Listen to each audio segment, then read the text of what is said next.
Bueno, buenos días para todos y todas. En este miércoles 14 de mayo me acompañan la profesora Cristina Rivero y Felipe Arenas, el director del programa de comunicaciones aquí en la UDI Bucaramanga. Cris, ¿cómo estás? Hola, buenos días, bienvenidos nuevamente a otro episodio de Aprendí. Podcast Aprendí. Felipe, eres el invitado de hoy, ¿cómo estás? ¿Cómo les va? Pues siempre, ese es un clásico acá, la diferencia entre el director de comunicaciones y el director de comunicación social. Han llegado casos de comunicaciones, del departamento de comunicaciones de la universidad, y yo digo, no, pero ¿por qué yo estoy aprobando una pieza gráfica publicitaria de la universidad? No, pero me dijeron que el director de comunicaciones, sí, no, pero es que no soy yo. Jue madre, bueno, esas pequeñas diferencias semánticas no son tan pequeñas como parecen. Entonces, para nuestros estudiantes favoritos, les recordamos que el podcast Experiencias de Aprendizaje está intentando transformarse, ¿verdad?, en el podcast Aprendí, en donde vamos a invitar a estudiantes, docentes y directivos de la universidad para conocerlos un poquito mejor, para conocer sus vidas. Y hoy nos acompaña Felipe. Vamos a comenzar a escuchar a Felipe en su proceso de formación. Felipe, ¿cómo te fue en el colegio? ¿Quién era Felipe en el colegio? Y en el colegio yo, la verdad, siempre fui un peladito como muy juiciosito. Y de hecho no fui de cambiar mucho de colegios, pero sí estuve en 3 colegios diferentes en todo el proceso de primaria y bachillerato. Incluso esa etapa inicial preescolar que tiene varios nombres que yo nunca identifico, como jardín, prejardín y todo eso, pues en todo eso son solo 3 colegios. Y responden más a una mudanza. Por ejemplo, uno fue una mudanza internacional y el otro sí fue por como un cambio sustancial de parte de mis padres para cambiar en el proceso formativo, porque mi primer colegio era un colegio de monjas. Y era un colegio que, además de ser monjas, llevaba muy poco, llevaba tal vez unos 2 años de comenzar la transición a colegio mixto. Entonces era un colegio femenino de monjas que llevaba tal vez 1 o 2 años empezando a ser mixto. Entonces, por ejemplo, yo estudiaba, éramos tal vez 2 cursos, cada curso de unos 30 a 40 estudiantes, y de esos 80 en promedio estudiantes éramos 4 hombres y el resto eran 76 mujeres. ¿Sí? Entonces, incluso pues dentro de la transición la papelería era femenina, o sea, ¿sí? Las estudiantes mañana tienen que venir con ropa deportiva, eviten faldas, eviten... Mi papá recibía eso de sus 2 hijos y era como, ok, pues no, ellos no usan faldas. Y eso fue de primero a quinto. Y todo eso preinicial, de jardín, todo eso, de primero, segundo y tercero primaria lo estudié ahí en ese colegio. Y ya cuarto primaria me fui a otro colegio, del que incluso me gradué, pero tuve un interludio porque nos mudamos a vivir a Panamá 2 años y en Panamá estudié en otro colegio que es internacional. De hecho lo hay acá en Bucaramanga, lo hay en Colombia y allá pues lo estaba, entonces allá también estudié en ese otro. Bueno, eso es infrecuente. Tuviste una educación muy fragmentada, ¿no, Cris?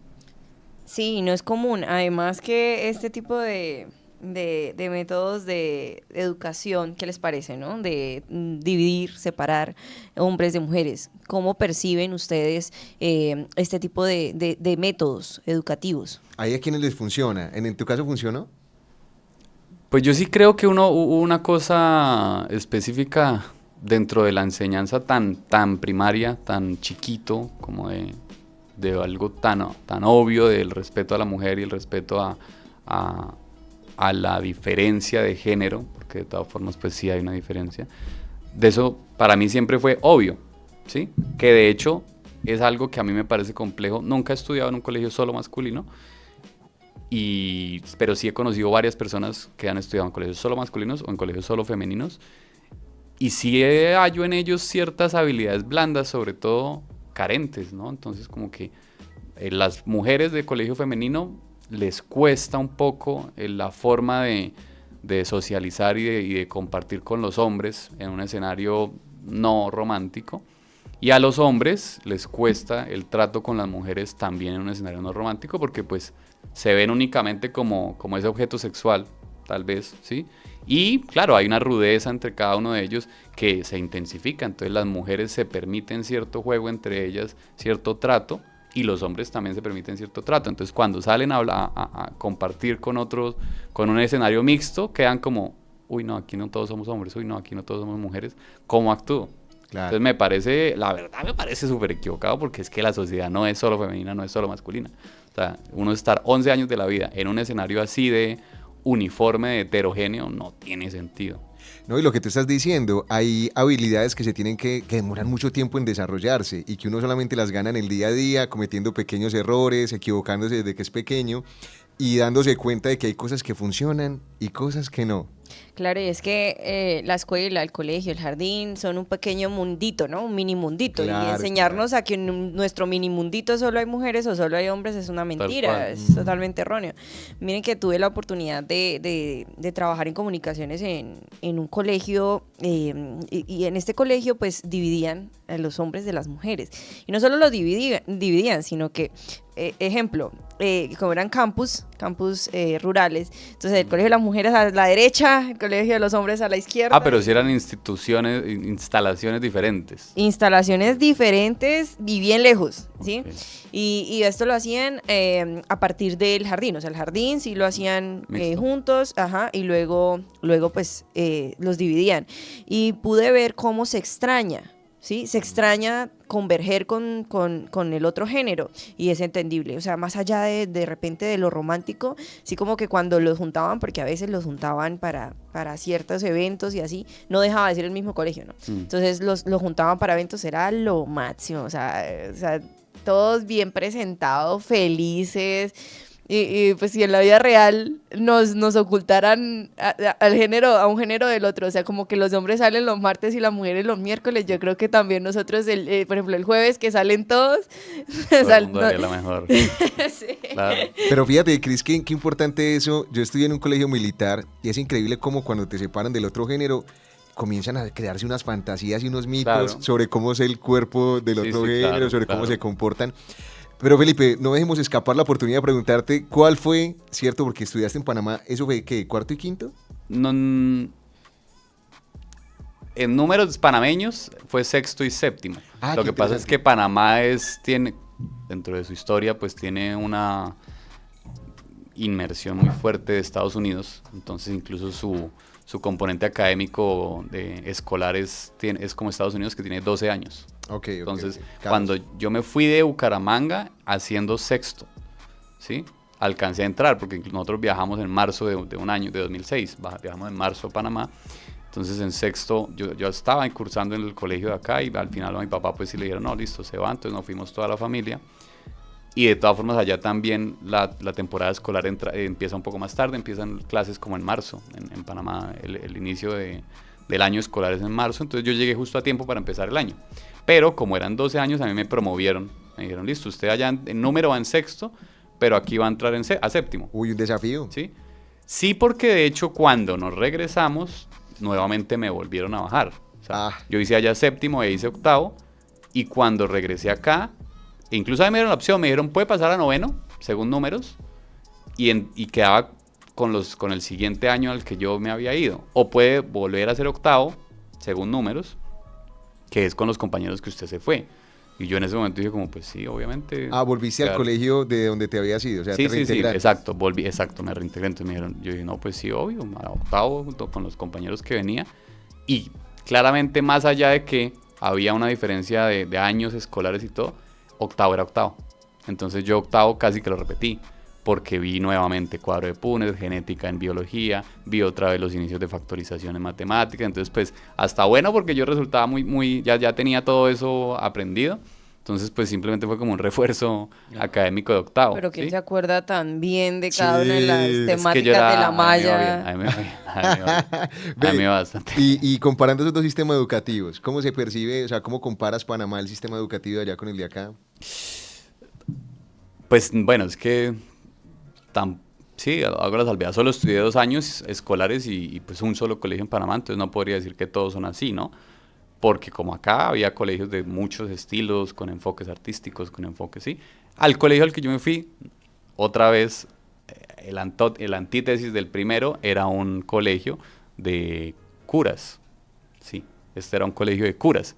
Entonces tenía cierta rigurosidad religiosa que el colegio del que me gradué, en el que estudié la gran parte de la vida, al que volví, en cambio era un colegio cero religioso, no tenía esa rigurosidad pues de todo lo que comprende esos ritos religiosos. Entonces claro, allá eso sí estaba permeado. Entonces los lunes siempre misa, los lunes siempre a formar frente a un gran hermano del rector encima en un balcón haciendo un anuncio. Entonces el grupo de básquetbol ganó y esta semana hay parciales y esto sí, y entonces ahora vamos a cantar el himno nacional y el himno del colegio y todos formando en filita, y si uno se portaba mal apenas entraba al salón de clases le llamaban la atención. Usted estuvo muy inquieto durante la charla del rector, anotado, vaya para donde el rector, observado. O sea, era una cosa, un nivel, claro. Ahí sí era premio y castigo durísimo, incluso exigían llevar pañuelo, por ejemplo, los salones eran con aire acondicionado y uno salía, pues, niños, o sea, uno estaba de 13, 12 años, haga el deporte que haga, pues uno salía a huevonear en los de recreos y a jugar y a hacer vainas. Y pues claro, los más inquietos obviamente llegaban resudados, los regañaban, o sea, estaba mal que llegara un niño de 12 años sudado a su clase después del recreo. Claro, entonces, esa percepción del cuerpo. Tenía unas cosas muy estrictas, muy complejas, dentro del sistema académico hablando. ¿Sí? Obviamente a eso ya hay que agregarle todo el tema de lo que es ser un inmigrante, que es un doble reto. Y bueno, eso ya es otro tema. ¿Lograste hacer amiguitos?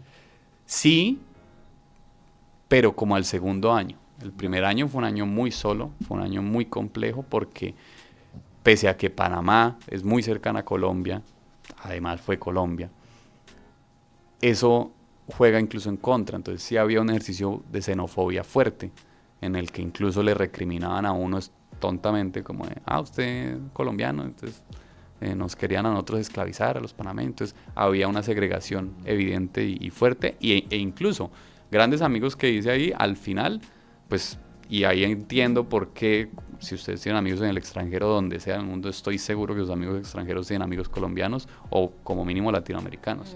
Nos buscamos entre nosotros, claro, porque tenemos esa cercanía. Entonces al final el gran grupo que yo hice éramos puros colombianos. Había un caleño, había un costeño, había una rola, una de Manizales y yo de Bucaramanga.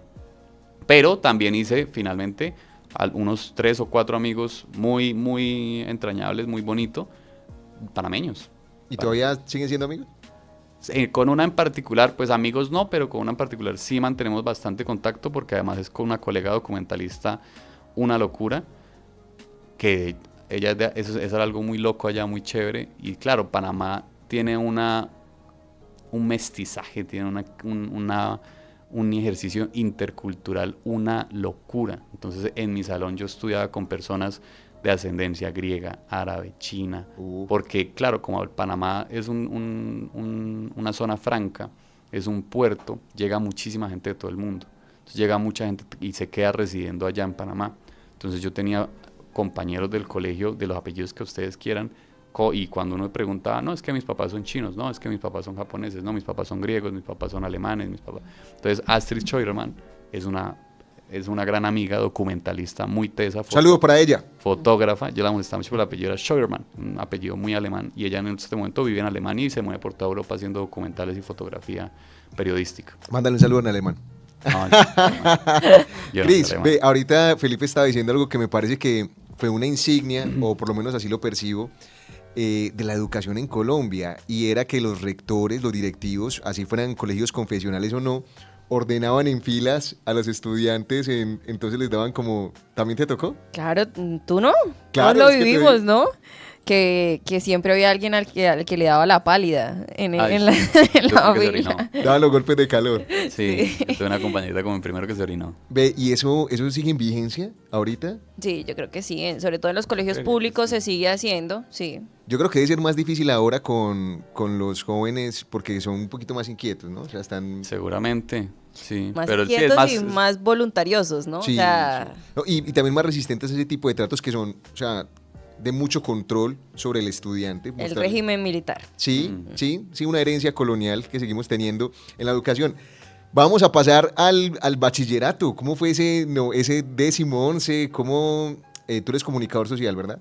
Sí, y artista audiovisual. Bueno, ¿y cómo fue esa decisión? ¿De estudiar eso? ¿Estás en el bachillerato? No, yo primero fui geólogo. Güey madre. Yo primero fui aquí geólogo hay, 2 años. Cris, hay historia aquí. Sí. ¿Cómo pasamos de la geología a la... Eso se llama parkour. Sí.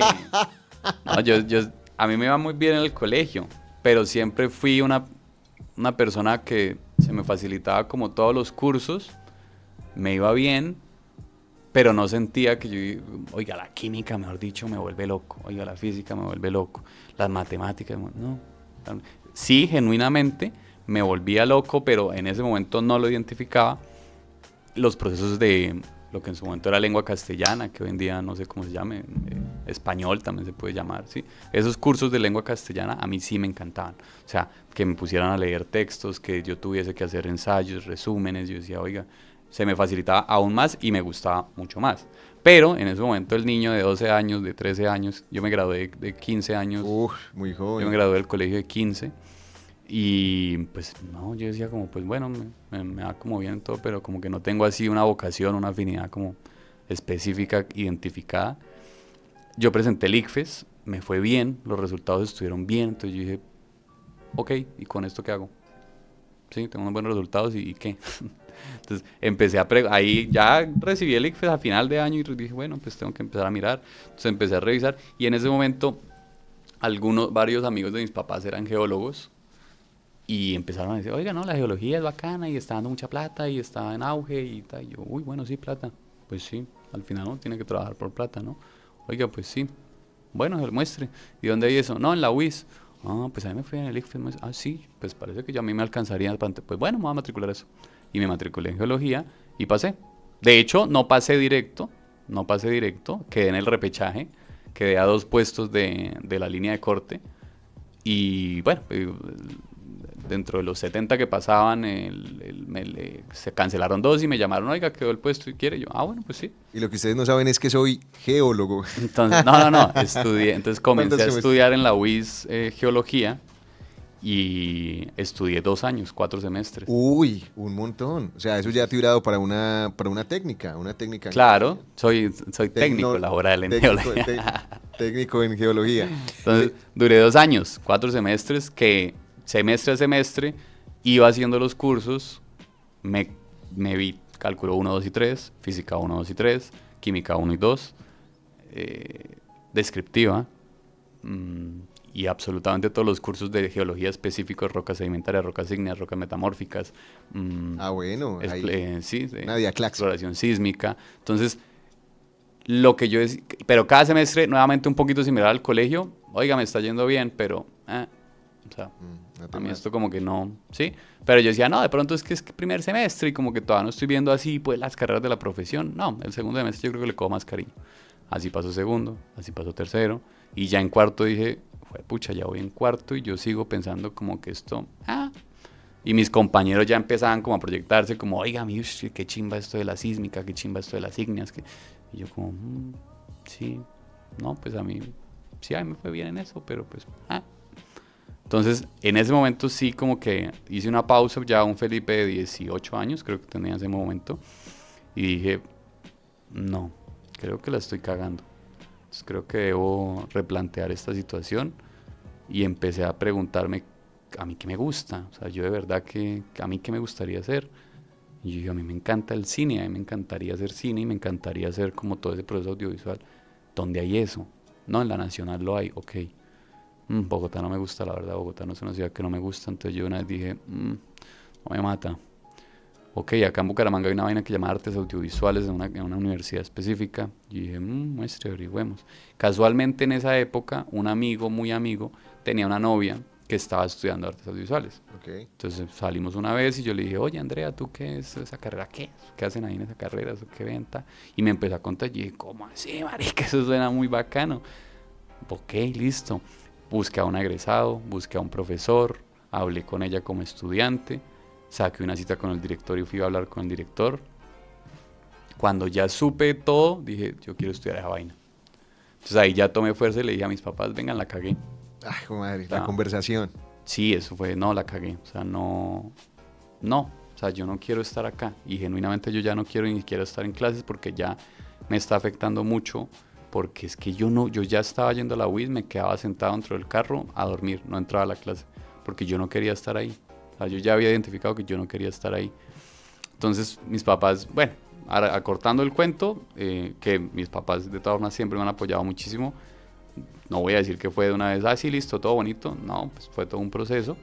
Pero siempre con el apoyo de ellos. Y al final, listo, pa'lante. Entonces, ¿pero qué? Yo dije, no, yo no quiero tener este semestre.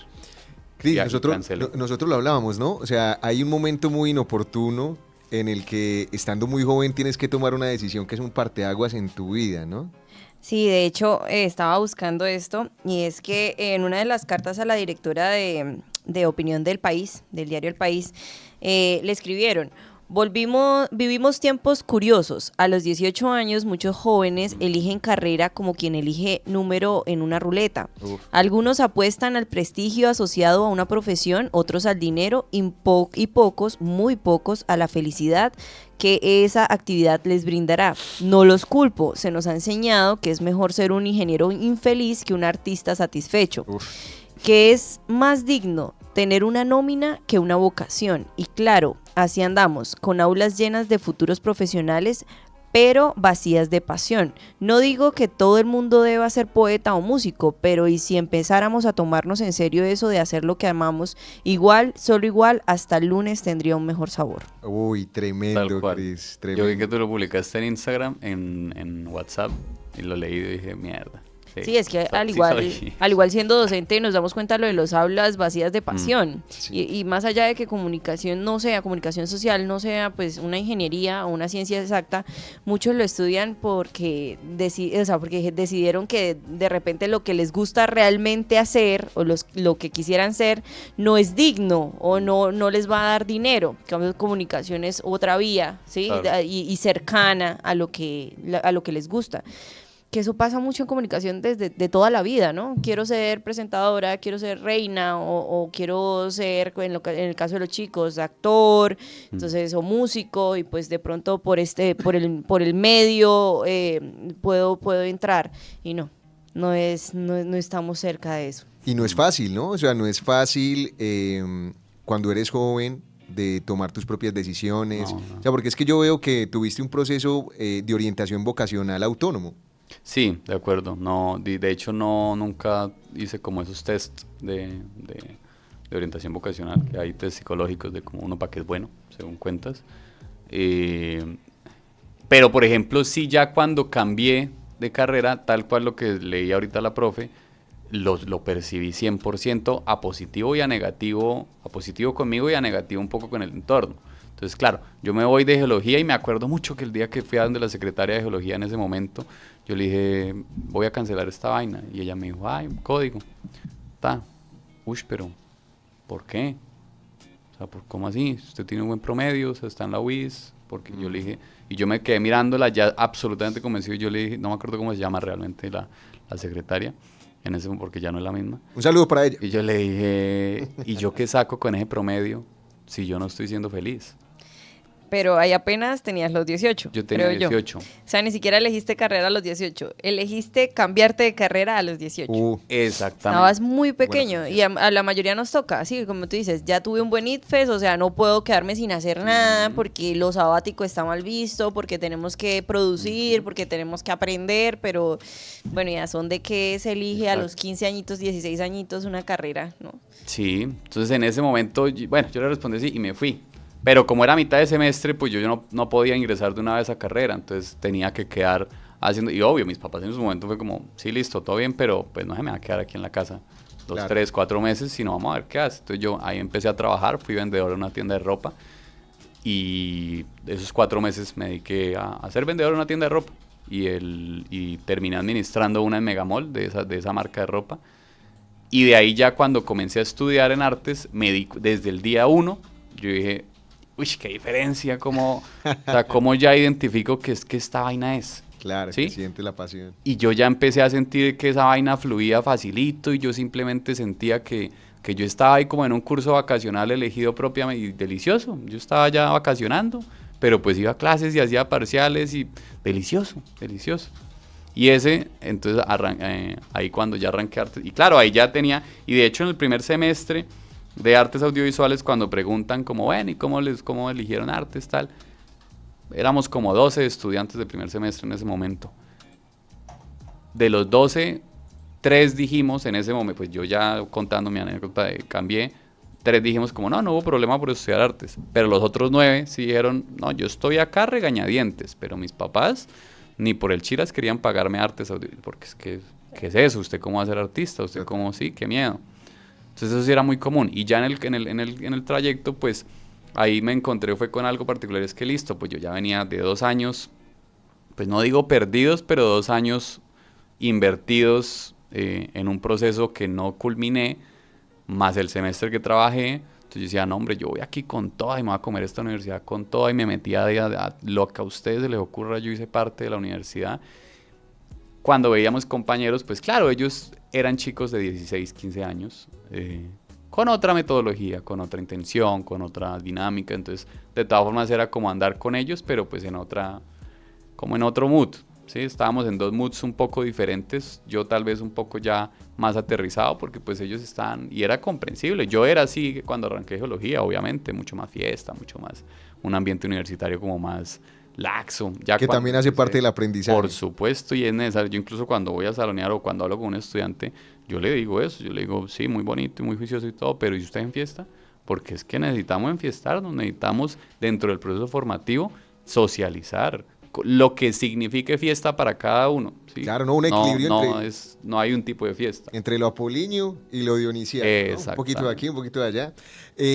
Cris, mira que aquí Felipe está diciendo algo muy importante y que hemos conversado mucho, y es que las notas muchas veces no reflejan, o sea, tú puedes tener una nota alta y aún así estar estudiando algo que no te gusta. Claro. ¿Qué se hace ahí? Es que hay personas que tienen la facilidad de aprender, ¿sí? Y también ya aprendieron a reconocer sus métodos de estudio. Son personas que pues, digamos, tienen sin duda, pues, digamos, una pedagogía propia, ¿no? Unas autodinámicas diferentes. Entonces, eso está súper bien, cosa que no quiere decir y que no evidencia que esa persona esté siendo feliz. Claro, ¿sí? claro. Que esté feliz y pues lo otro es, cuando hablamos de las competencias son demasiadas. En el colegio se evalúan ciertas competencias que uno diría básicas, pero a veces uno pregunta, por ejemplo, geología es súper importante. ¿sí? Es de las ciencias más importantes que hay.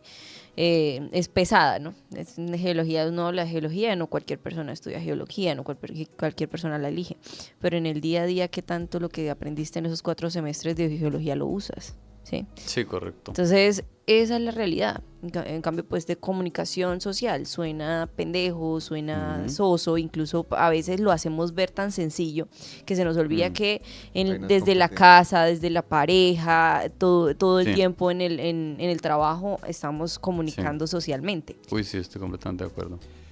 Aquí hay algo muy interesante y es cuando estás estudiando artes, siempre hay una preocupación por ¿y qué va a hacer? ¿En qué va a trabajar? Claro. ¿En qué lo van a contratar? Entonces, queremos escuchar esa historia de cuál fue ese aprendizaje del mundo laboral. Ya nos contaste que estuviste al principio en un almacén, me parece muy bien. Yo creo que es una muy buena práctica para todos los jóvenes conocer el mercado laboral, así sea algunos meses, por temporadas.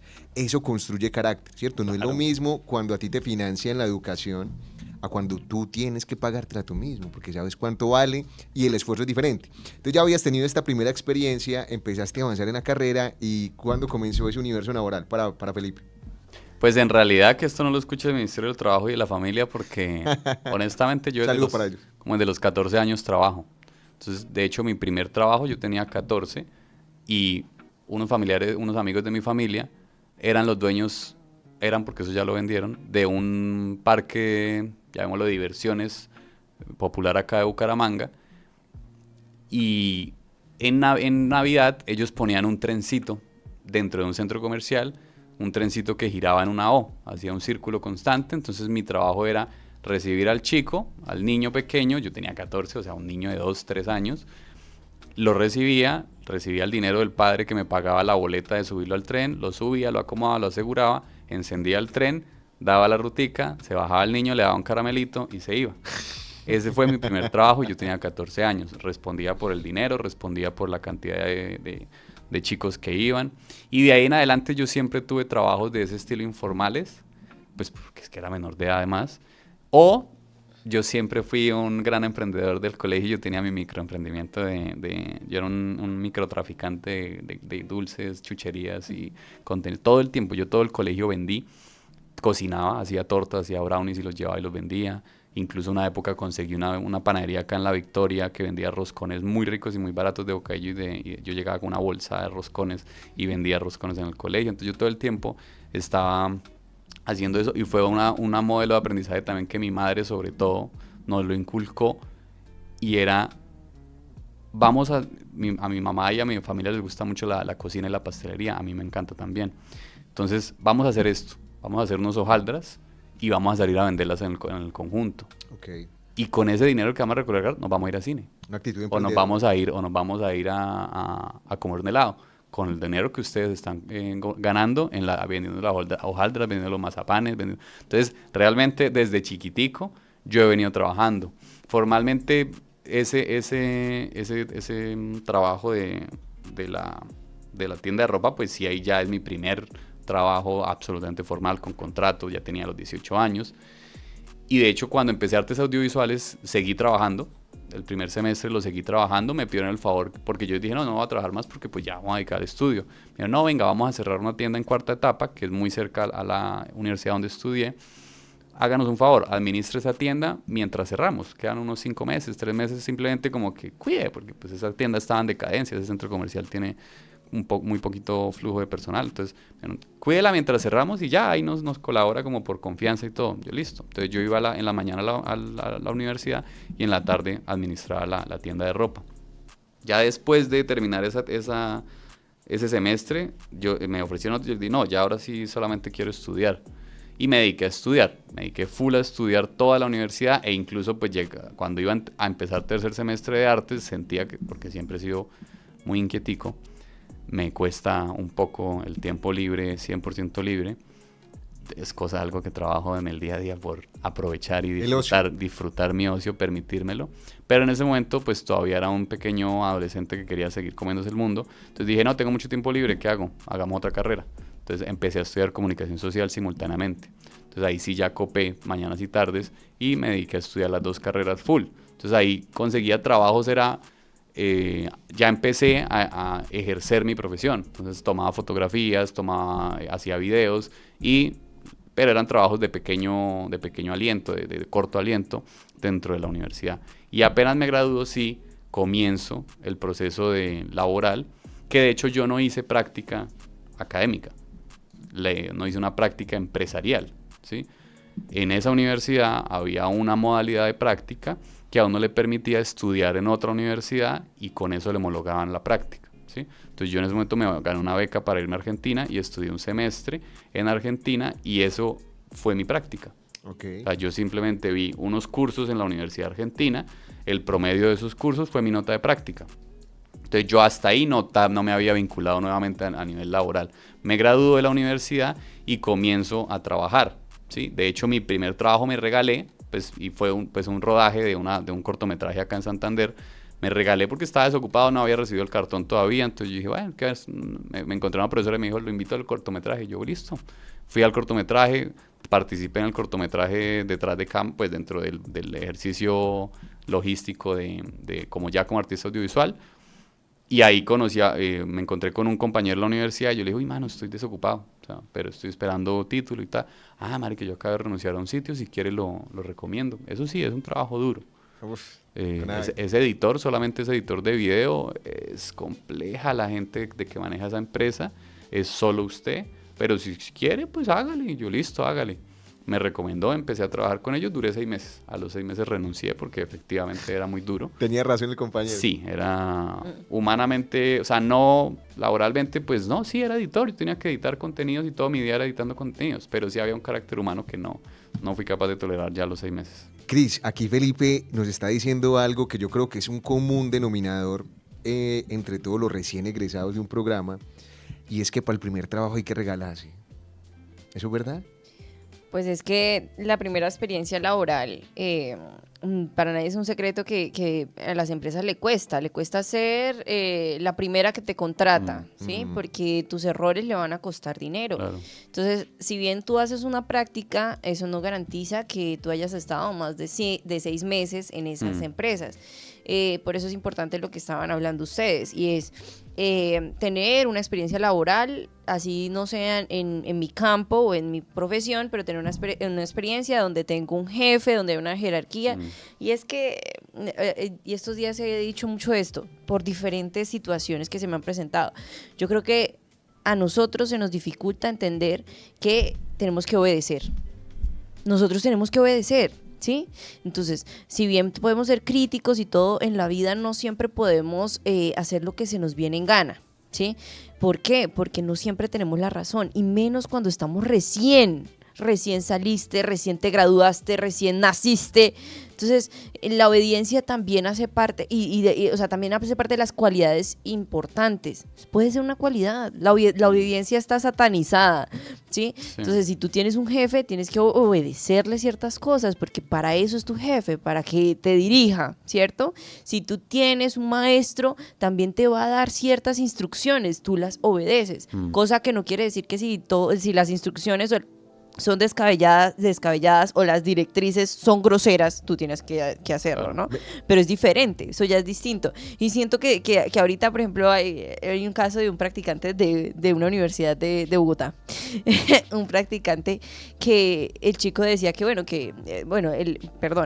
el dueño de la empresa que lo contrató le decía que ¿por qué no saludaba? ¿Tú por qué no saludas? ¿Sí? Uno llega, saluda. Él dijo, no, porque tú no saludas, tú llegas, y el que llega es el que saluda. ¿Qué es eso? O sea, sí, otra cosa, por ejemplo, cuando le decía que por qué no trabajaba bien, no rendía bien. No, es que mientras yo estoy trabajando, tú peleas con tu esposa.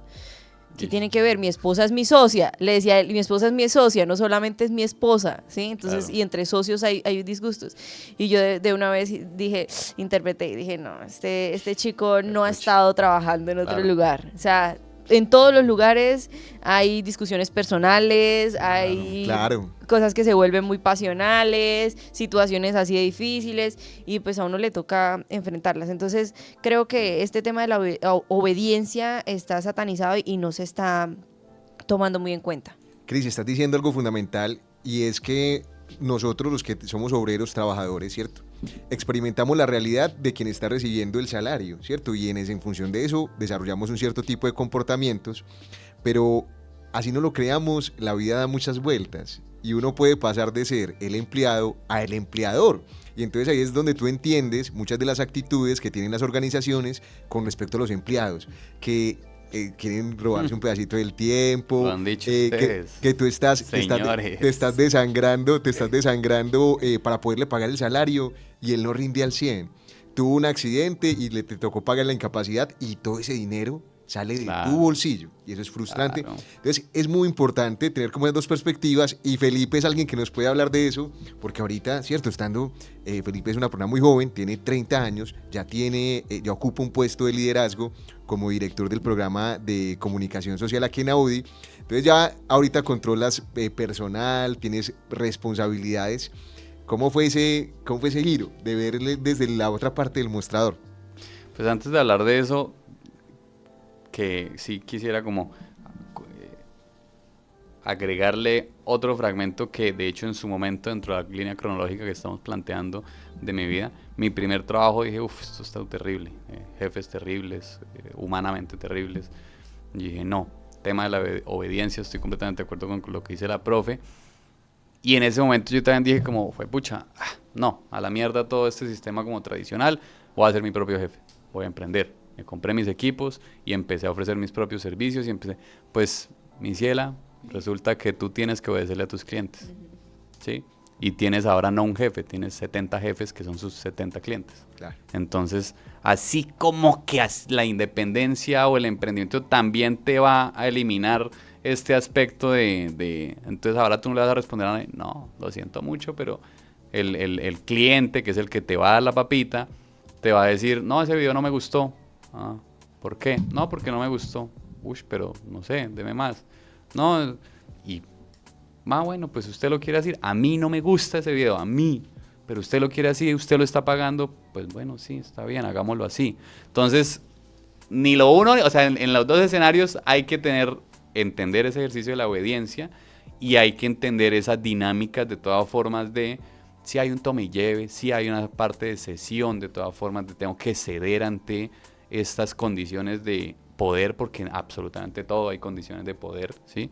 Entonces, quería como agregarle eso al otro escenario no laboral formal de obrero, como su merced decía ahorita, de empleado, porque no, también si usted, más allá de ser empleador, pues mega empresario, no, también como independiente, la misma vaina, como emprendedor, la misma vaina. Abra un restaurante. De los seres humanos no nos vamos a librar. Y son el cielo y el infierno, ¿no? La realidad es compleja.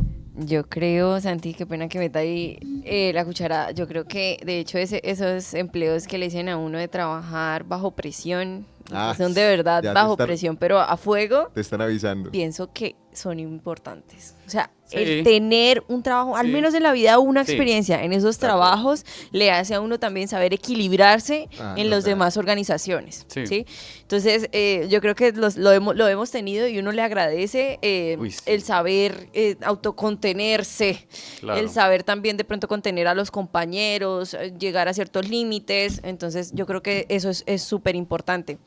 Bueno, ahora yo creo, voy a hacer una cuñita, voy a hacer una cuñita mientras tanto, y es que para el próximo miércoles vamos a tener unos invitados que esperamos pues que puedan acompañarnos los dos, y ellos son Ángela Dralady Corredor Quintero, que es mi gran amiga, y el investigador José Custodio Cayetano.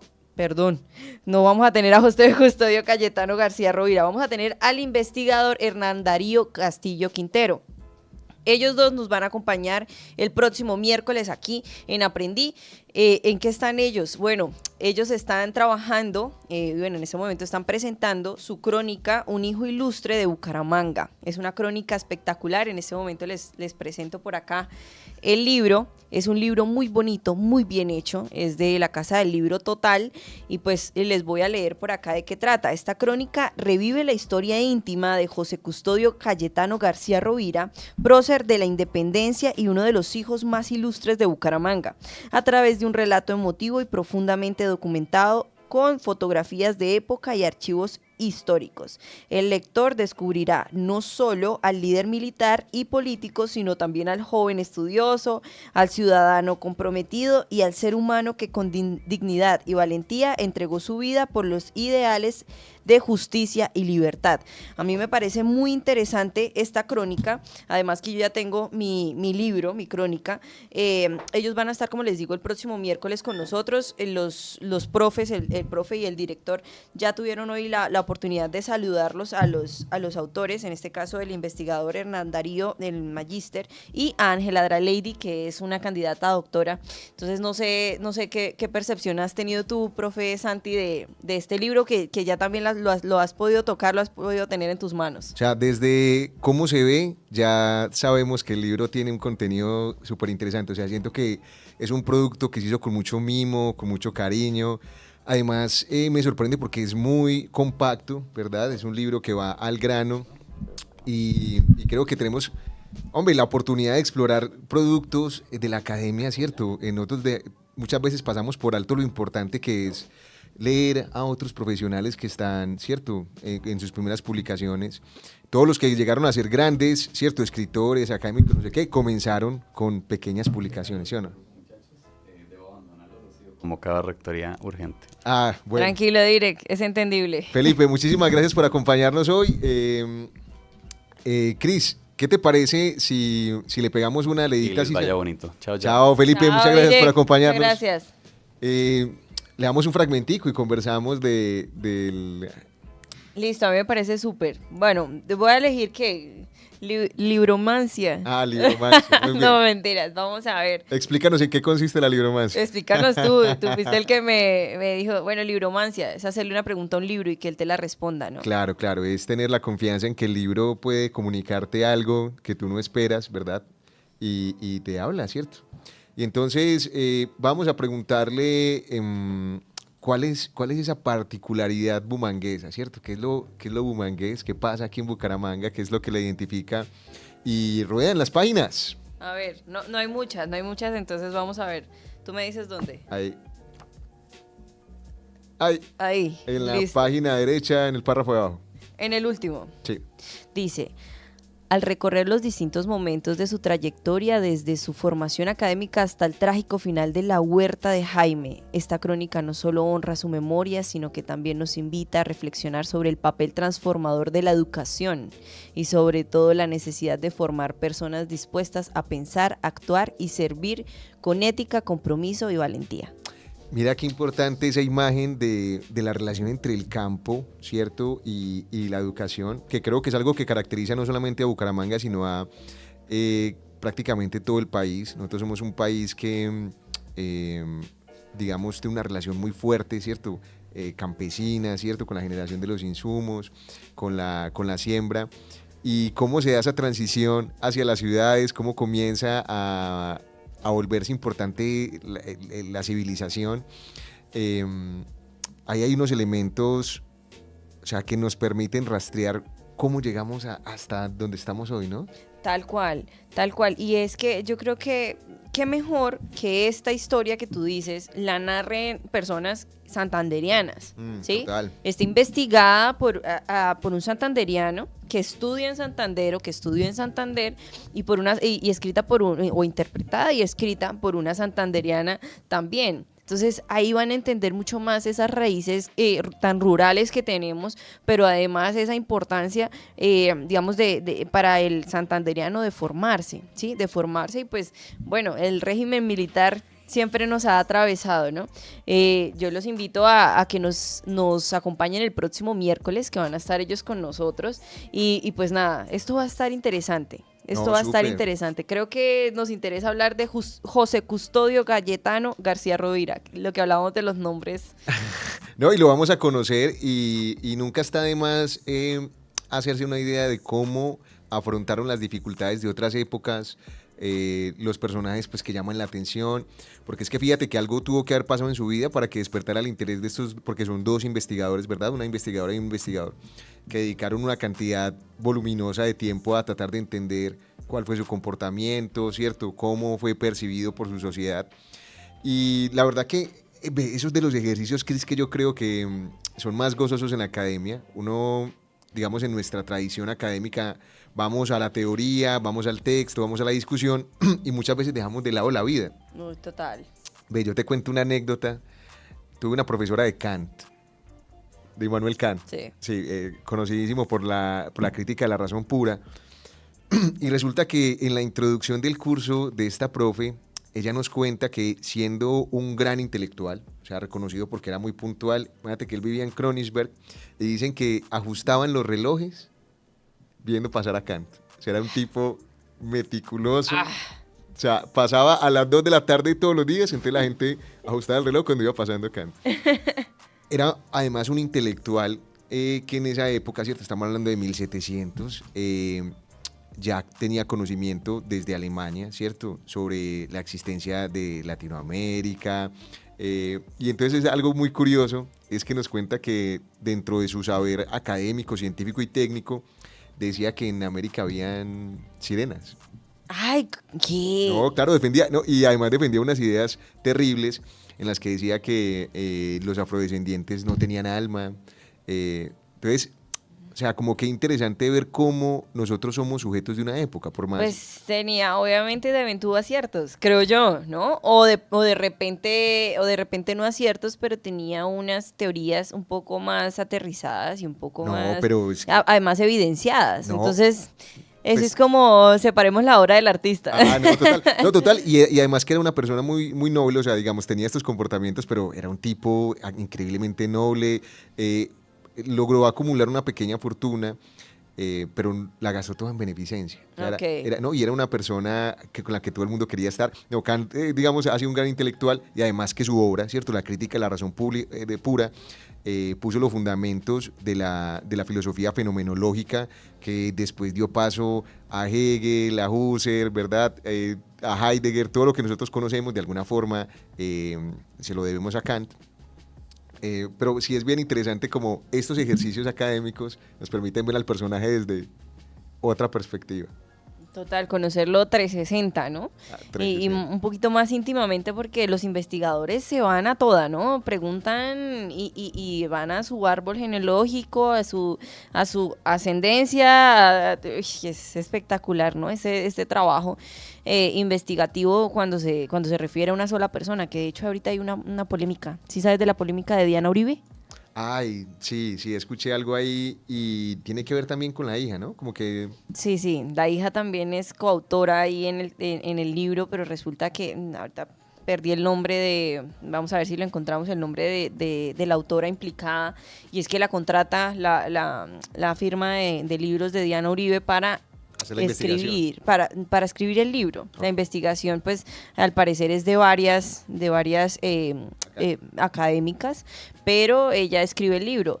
Entonces, lo que argumenta o justifica ella es que realmente el libro se le hizo una tergiversación a la idea que ella tenía en principio y que esa tergiversación la había hecho la hija de Diana Uribe. Si es verdad no lo sabemos, pero es una polémica grandísima en el mundo académico actualmente. No, y fíjate que era de lo que conversábamos ahorita con Felipe, y es que generalmente los primeros trabajos de los egresados de la academia, fundamentalmente cuando tienen una formación investigativa, suele ser precisamente la de coinvestigadores o la de escritores de textos que después van a aparecer con otra autoría. Y eso es muy lamentable. Claro. O sea, si de por sí es difícil encontrar trabajo en los programas que se estudian, en disciplinas muy teóricas como la filosofía, o sea, no sé si sabes que existen pregrados en epistemología. Sí, claro que sí. Imagínate, o sea, ¿cuándo tú has trabajado con un epistemólogo? Jamás. No, es muy conocido. Entonces, claro, esos primeros trabajos suelen ser con correcciones de estilo, diagramación de las tesis, y muchas veces, y esto es muy triste, le hacen las tesis a otras personas o escriben. Sí. Entonces, digamos que esto está, y es muy triste decirlo de esa manera, normalizado. Es un empobrecimiento del mercado laboral que empuja a los profesionales a tomar estas decisiones dudosas, porque además son trabajos muy mal pagos. Sí, así es. Pues digamos que el desconocimiento de la ciencia como ciencia todavía. Sí. Entonces de repente se piensa que puede ser una subciencia o una rama de la ciencia, por ello no hay tampoco tanto respeto, que eso todavía sucede incluso con comunicación social, ¿sabías? Sí, le dicen pseudociencias, ¿no? La pseudo, pero eso pseudo es falsa, una ciencia falsa. Para los que han leído a Mario Bunge, ¿no? Y bueno, hoy excelente esta conversación con Felipe. Fíjense cómo alcanzamos a conocer, ¿cierto? A investigar, digamos lo mejor, a chismosear sobre la vida de los invitados. En el podcast anterior chismoseamos un poquito de la vida de Cris y de la mía propia.